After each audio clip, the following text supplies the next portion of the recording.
A Boeing 747 carrying 269 people crossed into Soviet airspace on September 1, 1983, stayed there for more than 2 hours, and was destroyed by an air-to-air missile 12 minutes before it would have exited back into international airspace. Korean Airlines Flight 007 departed John F. Kennedy International Airport just after midnight on August 31st, bound for Seoul with a refueling stop in Anchorage. The 11-year-old 747 carried 246 passengers and 23 crew, including United States Representative Larry McDonald. Captain Chun Byung-in had more than 10,000 flight hours. First Officer Sun Dong-hwee had nearly 9,000. The routing from Anchorage to Seoul followed a series of defined waypoints across the North Pacific, a corridor that kept civilian aircraft clear of Soviet territory in American military operating areas. Air traffic control assigned headings and altitudes. The crew acknowledged each instruction. Less than 30 seconds after takeoff from Anchorage at 4 in the morning local time, the tower directed the aircraft to turn left to a heading of 220 degrees. The crew read back the heading. The 747 began its climb toward cruising altitude. At some point during or shortly after that initial turn, the aircraft began drifting off course. The deviation was not abrupt.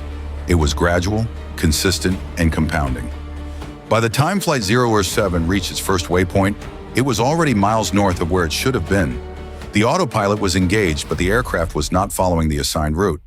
It continued northwest, widening the gap between its actual position and its intended flight path with every passing minute. No one on board reported a problem. Air traffic control in Anchorage handed the flight off to air traffic control in Tokyo. The crew checked in on schedule.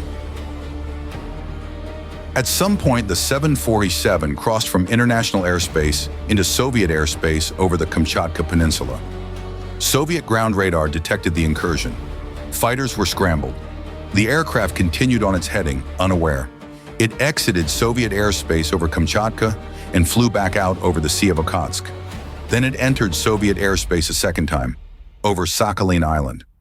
Soviet air defense units tracked the unidentified aircraft. A Sukhoi Su-15 interceptor was vectored to intercept. The pilot closed on the 747, which was still flying at cruising altitude with its navigation lights on. The Soviet pilot reported firing warning shots. He received authorization to destroy the target. At 1826 UTC, the Su-15 fired 2 air-to-air missiles. At least one struck the aircraft. The navigation lights never went off. The 747 did not immediately disintegrate. It began a slow, spiraling descent. The crew transmitted no distress call on the international emergency frequency. 12 minutes after the missile strike, the aircraft disappeared from radar. It crashed into the sea west of Moneron Island. All 269 people on board were killed. The Soviet Union initially denied any knowledge of the incident. Within hours, the United States released radar tracking data and voice recordings from Soviet air defense communications.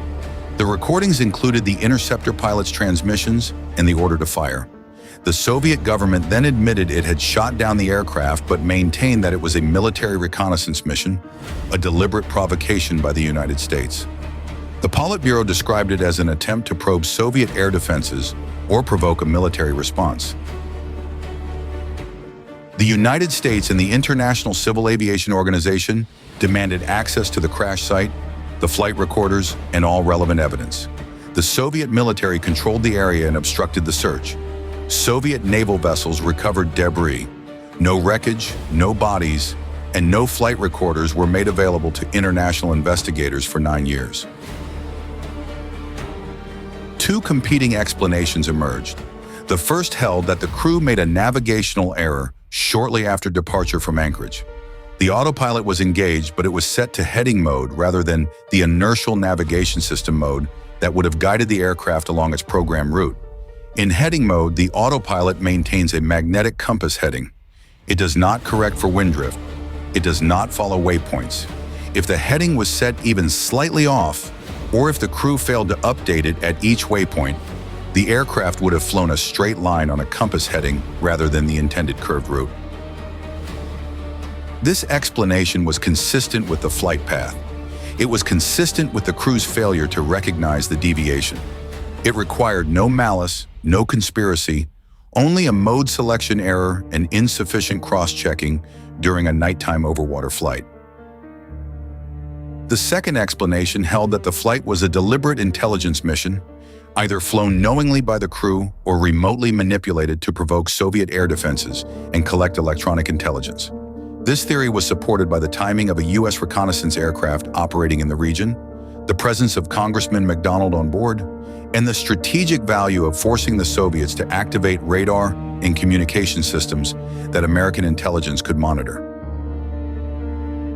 It was contradicted by the lack of any verified evidence that the crew deviated intentionally, the presence of ordinary passengers, including children, and the fact that the aircraft's navigation lights remained on throughout the incursion, behavior inconsistent with a covert mission. In 1992, after the dissolution of the Soviet Union, the Russian government released the flight recorders. The cockpit voice recorder and flight data recorder had been recovered by Soviet naval forces shortly after the shootdown. They had been held in military archives. The analysis confirmed that the crew had not issued a distress call. It confirmed that the aircraft was flying normally until the missile strike. It showed that the autopilot was engaged throughout the flight. It also confirmed that the crew never discussed being off course, never referenced Soviet territory, and never acknowledged any awareness that they had deviated from their assigned route. The flight data showed the aircraft was in heading mode, not inertial navigation mode. The mode that would have kept them on the correct flight path was never engaged. The incident reshaped international aviation. The United States altered its tracking procedures for flights departing Alaska. The International Civil Aviation Organization revised protocols for communication and identification of civilian aircraft. President Ronald Reagan directed that the Global Positioning System, then under development for military use, be made freely available to civilian aviation once operational.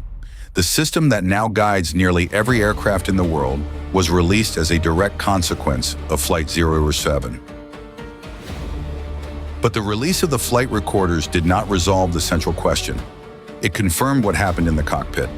It did not explain why 3 experienced pilots with more than 23,000 combined flight hours failed to notice they were hundreds of miles off course for more than 5 hours. A Boeing 747 flew from Anchorage towards Seoul on the night of August 31st, 1983. It crossed into Soviet airspace twice, stayed there for more than 2 hours, and was 12 minutes from exiting when it was destroyed. The autopilot was on, the navigation lights were on, the crew acknowledged every radio call, and no one on board ever knew they were lost. The unsolved vault. Every case leaves something behind.